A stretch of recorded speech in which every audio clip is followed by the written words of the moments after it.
आज मैं आपको कलगी बाजरे की जो अज्ञे जी की कविता है उसके इस मोस्ट इम्पॉर्टेंट पद्यांश की व्याख्या बताने जा रही हूँ। यह पद्यांश सन 2016 में, 2019 और 2020 में आया है, परीक्षाओं में आया है, तो इस साल भी ये मोस्ट इम्पॉर्टेंट है।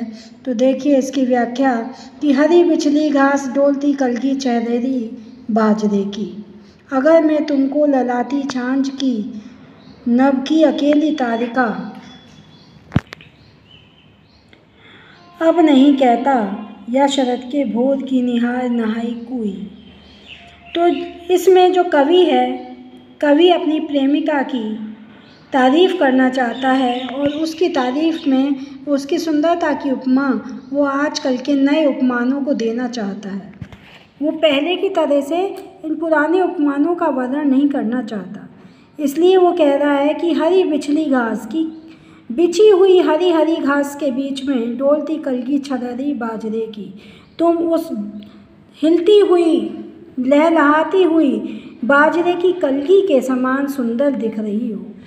अगर मैं तुमको ललाटी छाछ की नभ की अकेली तारिका, अगर मैं तुमको शाम के समय जब लाल आसमान हो उसमें अकेली चमकती हुई तारे के समान कहूँ तो भी ये कम नहीं होगा, तो भी ये ज़्यादा नहीं है।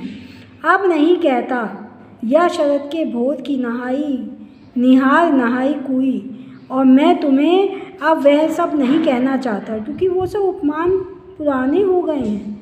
या शरद के भोर की निहार नहाई कोई, या शरद ऋतु में, सर्दियों में सुबह के समय प्रातः काल में ओस से नहाई हुई नई नई कली के समान टटकी कली चंपे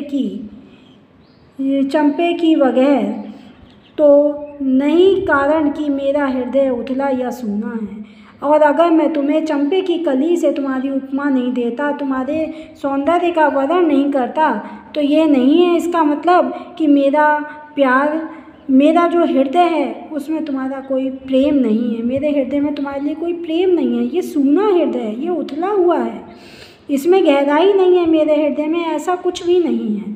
या कि मेरा प्यार मैला है, मेरा प्रेम मैला हो गया है, ऐसा कुछ नहीं है, बल्कि केवल यही कि ये उपमान मैले हो गए हैं। ये जो उपमान है, ये जो पुराने जो उपमान हैं, कहीं तारिका के, कहीं निहाई कोई के, और कहीं चंपे की कली के जो उपमान हैं, जो सुंदरता के उपमान थे पहले के, ये सब पुराने हो गए हैं, मैले हो गए हैं, और देवता कर इन प्रतीकों से कर गए हैं कूच, और इनमें अब कोई सजीवता नहीं बची है। इनके सब जो देवता हैं वो सब यहाँ से चले गए हैं। तो इसलिए मैं तुम्हारी नवीन उपमानों से, हे प्रियतमा, मैं तुम्हारी नवीन उपमानों से उपमा देना चाहता हूँ, तुम्हारे सौंदर्य का वर्णन करना चाहता हूँ कि तुम लहलहाते हुए बाजरे की छरेरी डोलती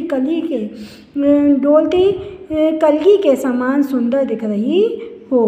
तो इसमें कवि ने मानवीकरण अलंकार का प्रयोग किया है, इसमें उपमा अलंकार भी है, अनुप्रास अलंकार भी है। कवि ने अपने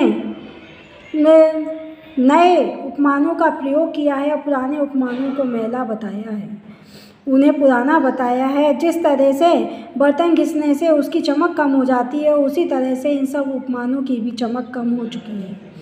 तो इस तरह से इसमें प्रसाद गुण है, श्रृंगार रस है और खड़ी बोली का प्रयोग किया गया है। धन्यवाद।